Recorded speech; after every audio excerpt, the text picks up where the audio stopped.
All right, grab a Bible and turn to 2 Kings. We've been walking through this study of Elijah and then Elisha, and we only have a couple more weeks or so, and we'll be done. Then we're going to shift to looking at some of the women in the Bible. I know everybody's brain goes to Esther and Ruth. We're neither of those two. So we're looking at some of the more less talked about maybe. For a handful of weeks, we'll do Easter as well in there, of course, and then we'll move into Romans towards the end of the year and start going through that. But for now, we're finishing up with this over the next several weeks, and we've been in Elisha. We've been looking at the idea of fire starters, and that's what we're calling it because that's kind of what these two dudes were. They started fires, to say the least, spiritual fires. So 2 Kings chapter 6 is where we're at with Elisha. And today I'm calling this We're Not Alone. 2009, April 21st, the Washington Post ran an article. And in it, they have this, I'm quoting, Apollo 14 astronaut Edgar D. Mitchell, the sixth man ever to walk on the moon, has a message for all the citizens of the earth. We are not alone. And then quoting him, he says, we are being visited. It's now time to put away the embargo of the truth about the alien presence. This man was 79 when he said this. This was not after he got off of his moonwalk. It was many years later when he's 79 years old. But the sentiment is pretty widely known. Like if you know anything about Phoenix history, we have the Phoenix Lights, which is the biggest mass UFO sighting in the world, as far as I know. You can go look it up and study it. It's a big deal. There's a museum for it here, not too far away from us, Area 51. Everybody knows what that is, and because of movies, not because of anything else. But there's movies, there's shows, there's documentaries. The evidence is everywhere. Right? I am not, I promise you, gonna go after Star Trek, Star Wars fans. None of that. That's not what I'm trying to say. I'm not trying to weigh in. I'm not trying to weigh in on the argument of life on other planets or all that thing. But I am gonna agree we are not alone, for sure. I will totally agree with that. So I always give you kind of a one-sentence point to hold on to. This is not scripture. This is just me trying to kind of summarize what I want us to get out of what the word says today, and that's this. No matter how large or small the issue, God is always present to hear our concerns and give us hope. No matter how small or large the issue is, he's always present to hear our concern and give us hope. We are not alone. So let's look in the small things. Chapter 6, verse 1. It says, and you're going to need to be there in a Bible. If you need a Bible and you don't have one on a digital device, they're over there on the other side of the curtain there. You can grab one, keep it, take 4, give them out. The word is most important to us. So some things will be up here, but not all of it. So you need to be here so you can follow along. 2 Kings 6, verse 1. Now the sons of the prophets said to Elisha, so remember these sons of the prophets were like seminary guys, so to speak, before there were any seminaries. It was just prophets that had gathered together to learn in a communal environment, not separated from the whole world, just that's the way they were learning. So anyway, they said to Elijah, look, the place where we dwell under your charge, so he's over this thing, it's too small for us. Remember, they have families, right? We already saw that if you've been studying along. They had wives, kids. These were not monks. So you have this community kind of living here, and they say it's too small. So let's go to the Jordan, each of us, down by the river, and get a log. That word log literally means beam or joist or rafter. He's not just saying grab a log. He's saying grab a piece of timber with which to build. So the intent is go get something that we can interlock together and begin to build. And let us make a plan for us to dwell there. He didn't say, you go do it. He just said, can we go do this? And Elisha says, go. These are humble men, simple men who are looking to build a simple structure as a team. Let us do it together. Pastors frequently, as they grow as a church, get into these discussions about building a building. We're going to build a building, and you start these campaigns and all these things, which wears me out. But in any event, they go through all this, and they typically go to Nehemiah, or something like that, like build the wall, we got to build the wall or whatever. And not hating, but I'm saying here's a case where these guys are going to build a wall. But I wonder if, Josh and I were cutting up about this week, I wonder if build the wall meant, okay, everybody go get your bricks and bring them over here, and we're going to build us a building. Like, we're not hiring a company. We're not taking out a bank loan. We're going to build it like us. What do you think it would look like? You know what I mean? Like, it doesn't say these were master carpenters. They're just dudes that said, hey, let's go get some. In fact, they're seminary students. That's not true, but that's kind of the picture. So, hey, let's go get and build a place to dwell. So don't overthink that they're trying to make some kind of massive palace for themselves here. Verse 3, then one of them said, be pleased to go with your servants. In other words, hey, listen, would you please come with us? Let's do this together. And he said, I'll go. And so he went with them, and they came to the Jordan, and they cut down trees. Okay, so there's your setting. But as they were felling a log, as one of them was felling a log, his axe fell into the water, and he cried out. Alas, or literally that word alas is like A-H-H-H-H-H-H-H-H. Oh, that's kind of what it means. Like, my master, it was borrowed. Literally, the word borrowed is begged. It's begged. So this guy is poor to the extent that he has begged a neighbor to get his axe in order to go participate in this thing, which is huge, by the way, that he cares enough to do his part that he's going to beg for an axe from a neighbor. And then the man of God said, well, where did it fall?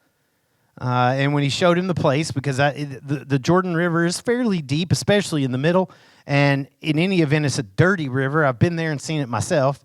It's a bit of a dirty river, and so it would have disappeared into the muck and maybe even into the mud. In the bottom, it's iron. So he points to where he thinks it went in. And Elijah cuts off a stick and threw it in and made the iron float. And he said, go get it. Take it up. So he reached out his hand and he took it. What's this about? Don't everybody raise your hand at once. I know, right? This is kind of a crazy story. It's one I like a lot, but it's really kind of weird. Not like there haven't been other weird ones, but this is a strange miracle, right? You made an axe float. Perhaps, and I tend to lean more this way, perhaps this is just a simple miracle. Like Jesus did plenty of those. You know what Jesus' first miracle was? Yeah, turned water to wine for his mom, who asked him to do it as a favor to a wedding banquet that was running out of wine. That's just simple grace, man. There's no overt teaching, deep teaching in that. That's just simple grace. He had the power to do it, and he did it. He provided a coin for Peter to pay his taxes with from a fish. And go read this in Matthew. Like, no massive teaching in that fish can give you money, or anything like that. It was just simple grace. How many people did Jesus heal? Countless. We don't even know. Countless. There's lines in there where the whole town came and he healed them all. How many is all? There's nameless people that he healed. There's just grace. That's just grace. That's just giving the mercy of blessing to people. And I think to some degree that's kind of what's going on here. There's also something else here that's kind of glaringly clear to me anyway, and that's the responsibility this prophet felt for his word. Like, I've been entrusted with this axe. He's freaking out. We all got that neighbor or that friend that borrowed a tool or, I don't know, books or movies or bicycles or toys or whatever, and either don't give it back or you have to go ask them, hey, man, I need that thing back if you really care. Like, this dude is smoked. smoked because this axe has hit the water. Like, I borrowed it. I don't think he's so much worried about how am I going to pay for it as he is just that I was entrusted with that thing, and it just hit the water. And he is more than just upset. Like, he is freaking out a bit. And I think maybe our word would be wild if it mattered to us that much. If we were trusted to the extent that we would freak out over something so what we might think is so small. So Elijah comes over and he cuts down a new piece of wood and throws it in. One thing that's notable here is that he didn't take the axe handle. It says the head flew off, so he didn't take the axe handle and throw it in. I don't know why it would have made a difference anyway, but this is bizarre. If you've been following this study of Elisha, this should not be too bizarre for you because he's already done bizarre things. He threw salt into water that was bad and causing disease and death. You don't add salt to water to make it palatable. It does the opposite. He threw flour into poisonous stew, which would have no power to make stew not poisonous, yet it did. And so here, he's throwing a piece of wood into a river, and it's causing an axe to float. Now, here's the problem with all these things, and this is what we all get tempted to do. Me too. In fact, our as we were sermon prepping it, we were doing it there too. And that's to figure out, what is he doing, and will it work? You know, like, what is he doing? And is there power in salt? Is there power in flour? Is there power in a piece of wood? And none of those things matter. None of those things matter. It's not about those things. But lots of people's got ideas about what's going on here. I'm not saying that in a negative way. I'm just saying one commentary, very well-known commentary, Matthew Henry years ago, wrote, he didn't throw the handle after the hatchet, but he cut down a new stick and cast it in the river, and it's a signal of the divine summons to the iron to rise.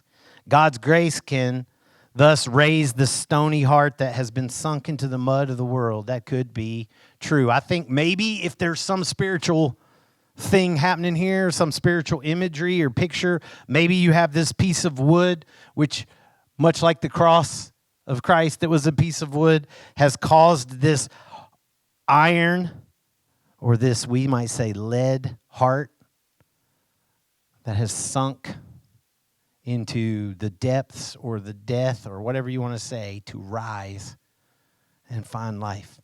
You could draw all those analogies if you want, but I really just don't think it's that complicated. This is just my opinion. I think it's less about the wood, and it's more about the fact that God is here, and he cares. Like, he cares. Even something so seemingly little and silly as an axe head.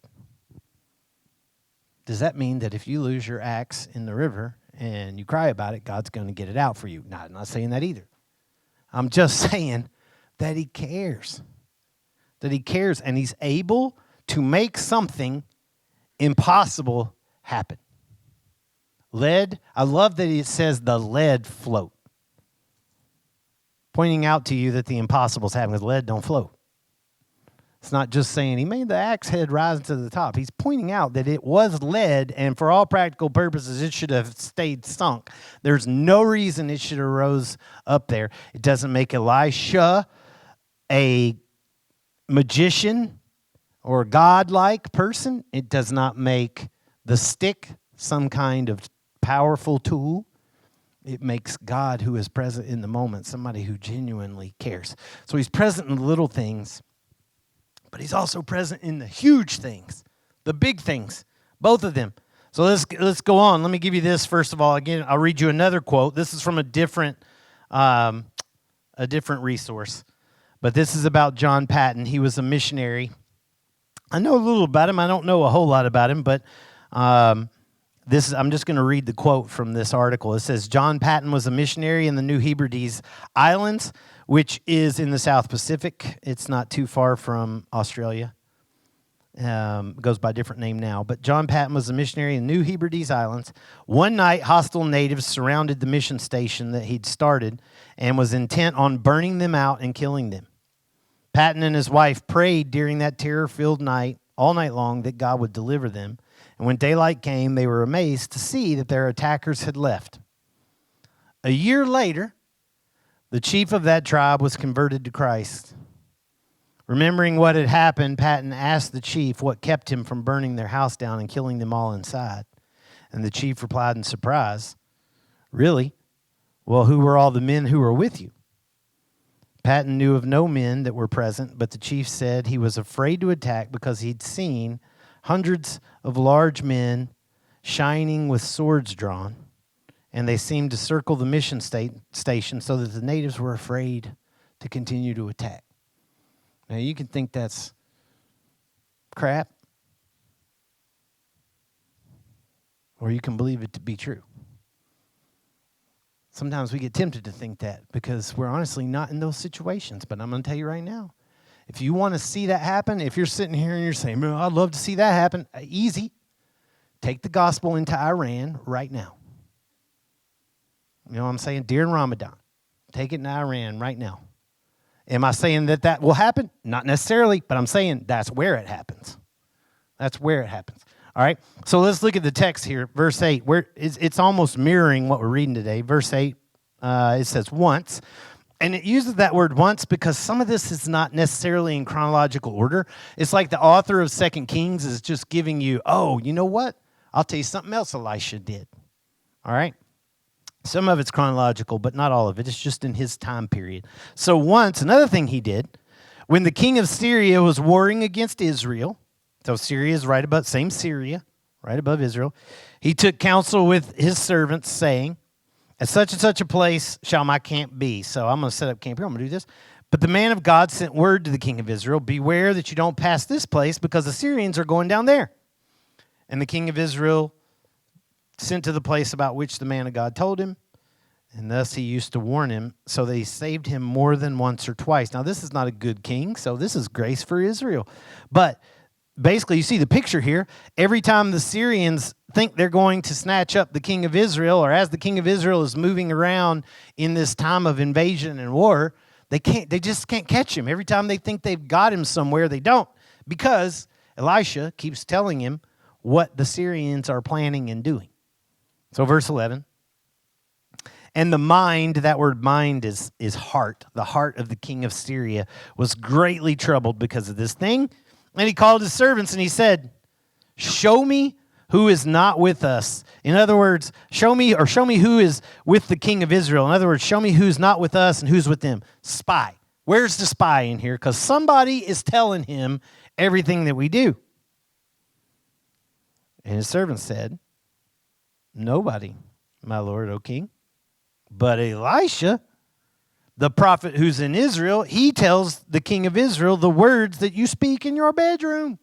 Now, that doesn't mean he's got it wiretapped on his phone, you know. And it also doesn't mean that Elisha's somehow going in spirit and hanging out in the man's bedroom. It's just saying that God is giving him access, making him aware of the most intimate thoughts and secrets this man has. That's really all it's saying. And he said, verse 13, "Go see where he is, that I may go seize him." In other words, all right, fine, let's go get him. And it was told, "Behold, he's in Dothan." Now, Dothan is 10 miles north of Samaria. So Samaria is the capital city of northern Israel, where all this stuff's kind of going on. So this is about 10 miles from there, not far. So he sent there horses and chariots and a great army, and they surrounded the whole city by night. By night. Do you realize this is one man? This is crazy.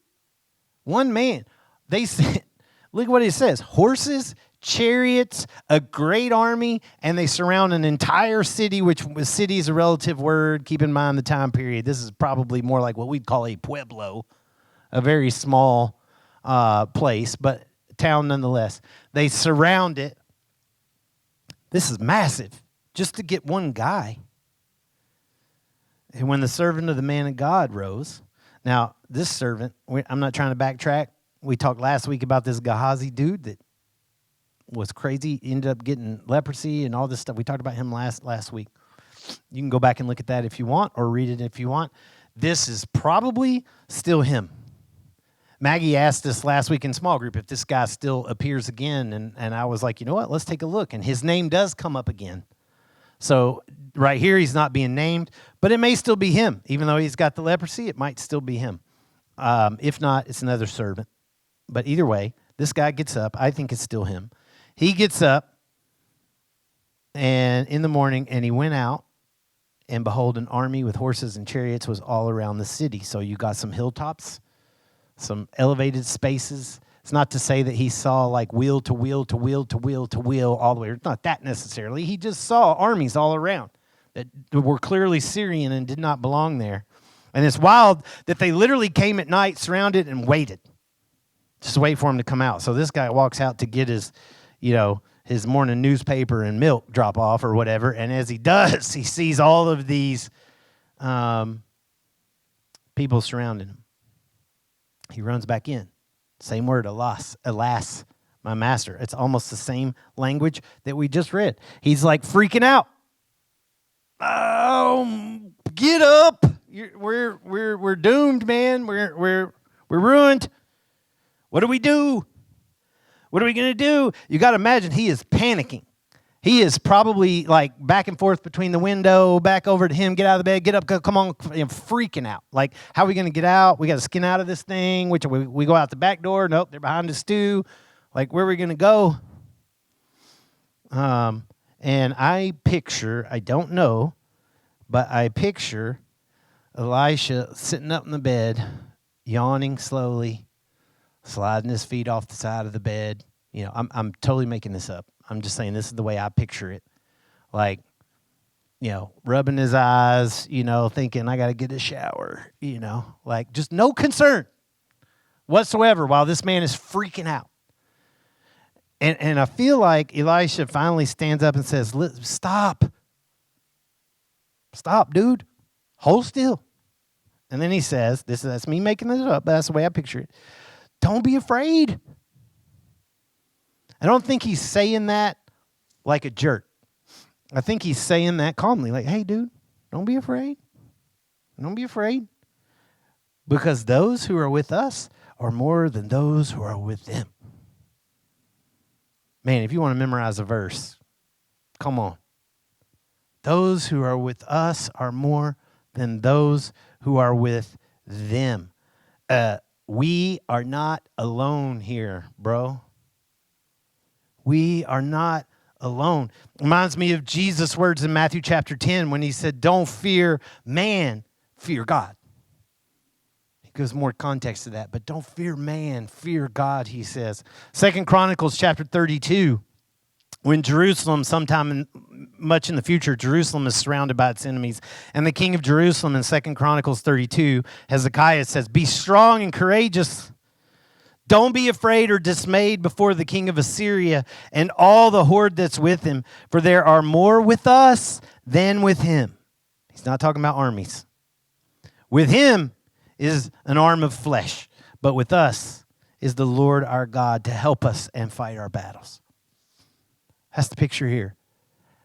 Having God's presence with you is so much more than anything else that could step to you. Anything else.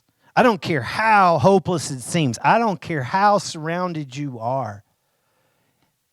There is more with us than with them. Look at verse 17. We'll come back to that thought here in just a second. Verse 17. Then Elisha prayed and said, "Oh Lord, please open his eyes that he may see," to the servant. God, let him see. Because I imagine the servant's still freaking. Okay, that's a pretty story. But where's this more that you're talking about? Like, okay, I know God's got our back. But, I mean, he's in that stage of excited freaking out that, he's facing death. Literally. So I think he's like not stilled by those words. And maybe you've been there. I'm going to be honest with you. I've been there.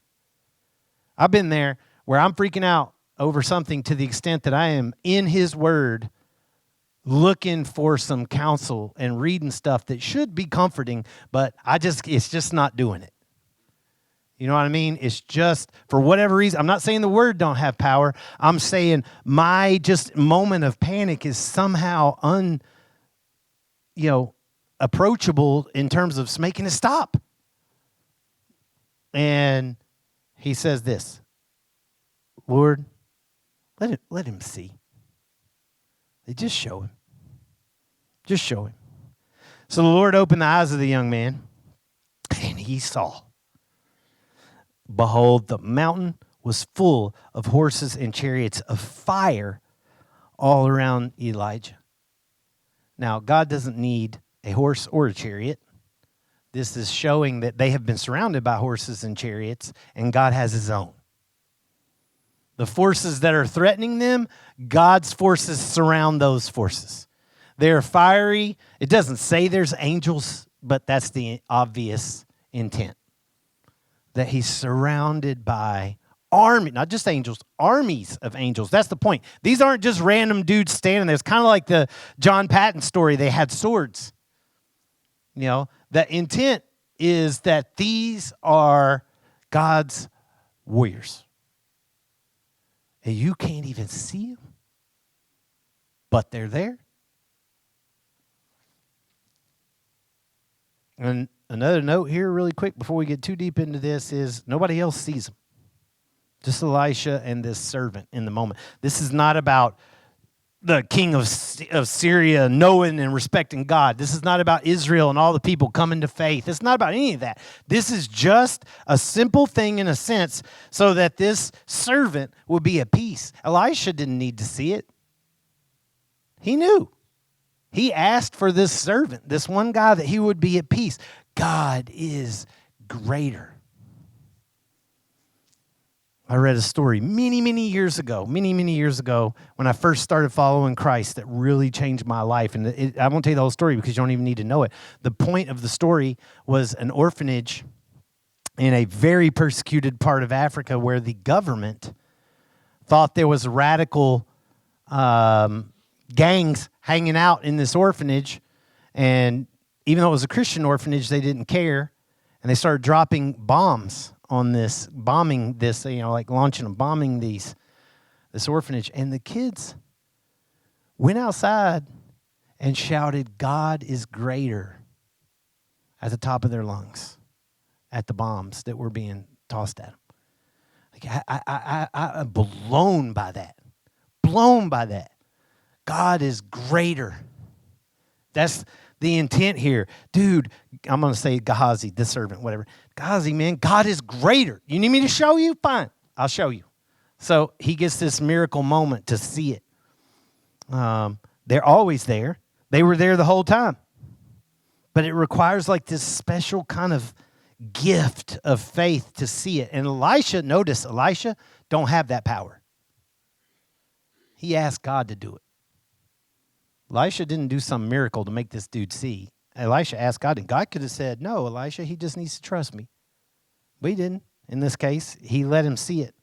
The trick, guys, and this is the hard part, is to be in Elisha's camp and not Gehazi's, and to be able to trust that they're there. To trust that God is there. Even when you're not seeing it coming from anywhere. When you are fully surrounded and there is no hope, to be able to get up and stretch, take a shower, do whatever you got to do. I'm adding that, I know. And know that he's there. To know that he's there. This is not the only time this happens, by the way. It happens quite a few times in Scripture. I won't go through them all. I'll just give you some lists, and you can write them down. And if you know the story, fine. If you don't, you can go back and read it. In Genesis 28, Jacob sees a ladder going to heaven, and angels going up and down on it, and says, "I had no idea they were here." You can go read it in your own time if you don't know what I'm talking about. Numbers 22, crazy story about a talking donkey. You may think that's a ridiculous story. Okay, there it is. Talking donkey that saves Balaam from walking into an angel with a sword drawn that he doesn't see. He doesn't know is there. Daniel chapter 10, probably one of my favorite chapters in the Bible because it's so crazy, talks about the angelic warfare that goes on behind the scenes. And an angel talks about how these other angels are leading and guiding world leaders in physical conflict. That's a reflection of spiritual conflict. Luke chapter 2, the shepherds are in the field by night. We know this every Christmas. We talk about it. And suddenly there was in the sky all these angels singing. They were there, but they're revealed all of a sudden. Sky full of angels. Matthew 26, Jesus said, I can snap my finger, there'll be 12 legions right now. But that's some wild talk. But he didn't because he loves you. Let's just pause on that a second. Me too. But he said, I can snap it. He didn't say that literally. He says, drop the word. 12 legions.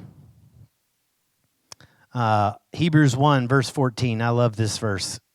And they, angels, he's asking the question rhetorically, are they angels? Not all ministering spirits sent out to serve God, not you, serve God for the sake of those who are to inherit salvation. He's serving God. They serve God for you. That's what they do. They serve God for you. Which is dangerous because we tend to, that's when you start down this road of worshiping angels. That's a whole other story. But let's keep on. Verse 18. We're almost done. And when the Syrians came down against him, so now they charge in, and Elisha prayed to the Lord and said, please strike the people with blindness, all of those people. So he struck them with blindness in accordance with the prayer of Elisha. What a statement. The servant, you see the irony here? The servant's eyes have been opened by prayer, and these enemies' eyes have been closed by prayer. Both. And also notice that even though all of those angels are surrounding them, he still prayed.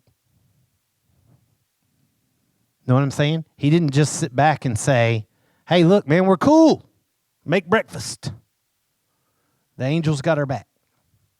Need to see it? I'll show it to you. There they are. They got us. He didn't do that. He still prayed.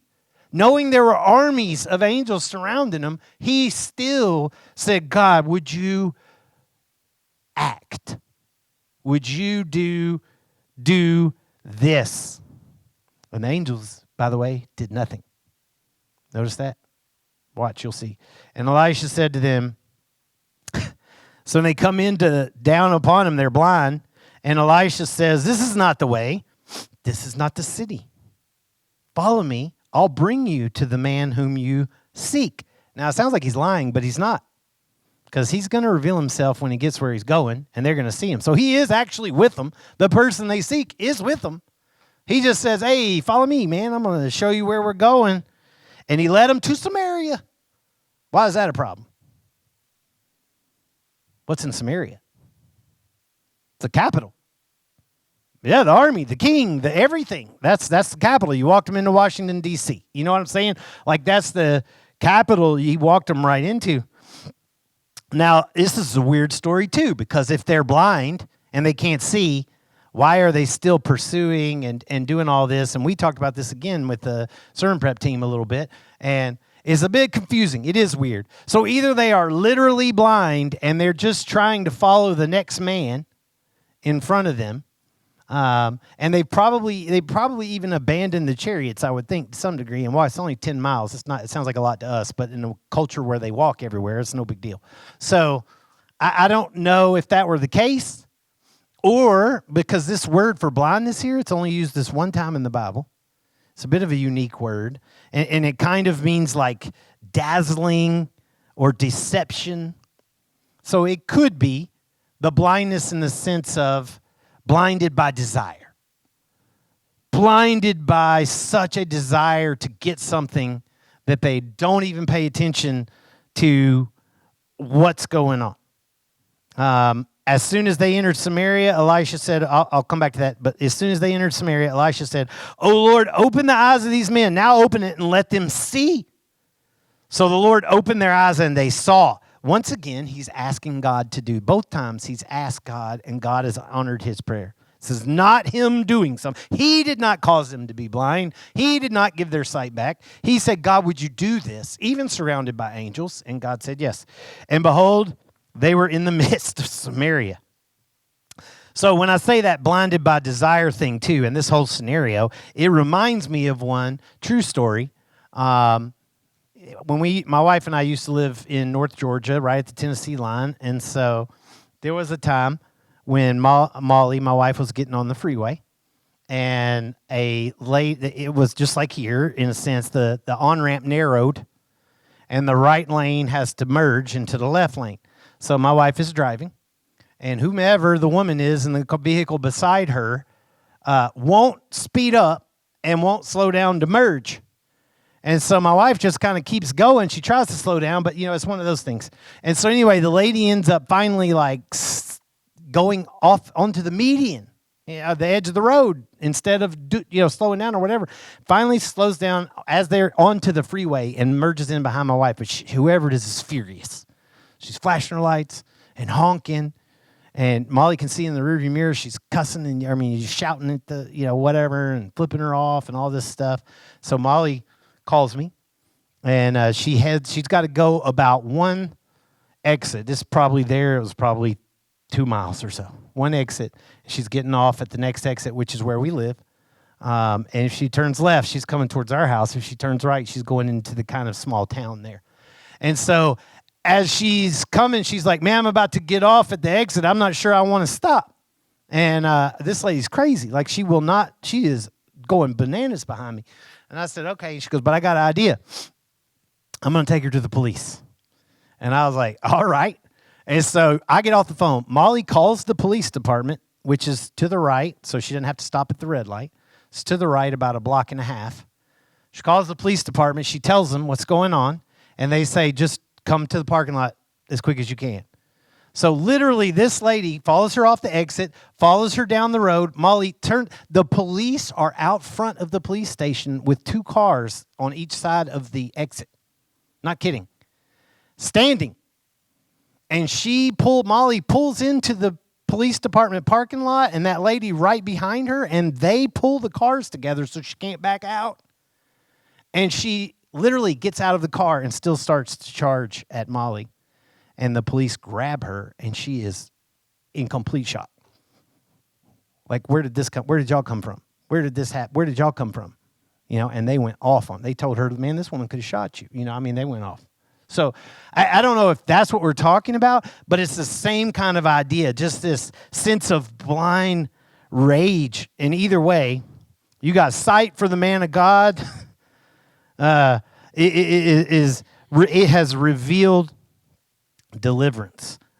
This guy has been given sight and has shown him deliverance. But for the enemies of God, the same sight has shown him defeat. Let me close it up. Verse 21. As soon as the king of Israel saw them, he said to Elisha, my father, shall I strike him down? Let me kill him. So king of Israel's got good respect for him, even though the other way around is probably not really true. But can we kill him? And he said, no, you're not going to strike him down. Would you strike down those you've not taken captive? You didn't catch these people. Set bread and water in front of them that they may eat and drink and go to their master. So he prepared for them a great feast, a banquet. And when they'd eaten and drunk, he said to them, he sent them away, and they went with their master, and the Syrians never came again to raid Israel. Puts a feast in front of them. Are they loving their enemies here? Maybe. Or are they mocking them? Some say that. Maybe. I can imagine some of the Syrian armies probably insulted by this terribly. And then I can also imagine some of them are like, thank you, Lord, that I get to go home to my family and fed. And the gospel tends to strike us all this way too. When God makes us see that we're sinners, oftentimes it causes us to be broken and thankful for the mercy of God that he loves us and he's offered us salvation, a banquet of hope that I don't deserve because I was his enemy. And then for other people, it's insulting that I should have to depend on the mercy of anybody, let alone a God. Romans 12, 20 says, if your enemy's hungry, feed him. If he's thirsty, give him something to drink. For by doing so, you'll heap burning coals on his head. Don't be overcome by evil, but overcome evil with good. Maybe that's what's going on here. So let me close this up with this. Remember, though we don't always see it, we are not alone, and that should affect how we live. Hebrews 13:1 says, continue in brotherly love. Don't neglect to show hospitality to strangers because you may have entertained angels. That's not made up. That's real. And also remember, no matter how large or small the burden is, God is greater. I'll leave you with 3 verses, and then I'm going to pray. 2 Kings 6, we just read, again, 16. Don't be afraid. Those who are with us are more than those who are with them. You want to bring that to the New Testament? Fine. 1 John 4:4. John, disciple of Jesus, said, little children, you are from God and have overcome them. For he who is in you is greater than he who's in the world. Probably know the verse. And then 1 Peter, another disciple of Christ, in chapter 5, verse 6, he said, humble yourselves, therefore, under the mighty hand of God, so that at the proper time he may exalt you. This is the key. Casting all your anxieties on him because he cares for you. In the small things and in the huge things. Come on back up. We're going to sing another song. And if y'all don't mind, stand. I am going to go ahead and pray while they're coming up and while you're standing. Lord, I thank you for the gift of your word. And Lord, I thank you that this is not some story. I mean, it is a story, but it's not some fairy tale. It happened. For those of us whose lives belong to you, one day we're going to get to sit down and say, Elisha, man, you got to tell me how this went down. That's crazy to think about, but that'll happen. I know it will for me. I'm asking. This was a man's life. We have dates. We have places, nations by name that still exist today. These things occurred, and they show us that you are a God who never leaves us alone. No matter how small or how overwhelmingly impossible the situation may be. And I pray, Lord, if there's anybody today that haven't given their life to you, that's where it's got to start.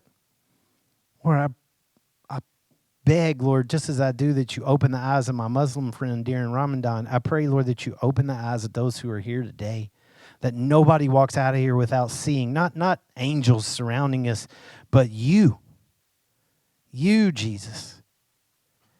Show yourself today, the love of the cross, the power to conquer a grave, and only because we are sinners who have sunk to the bottom without hope. I love you, Jesus. I say all these things in Christ's name. Amen.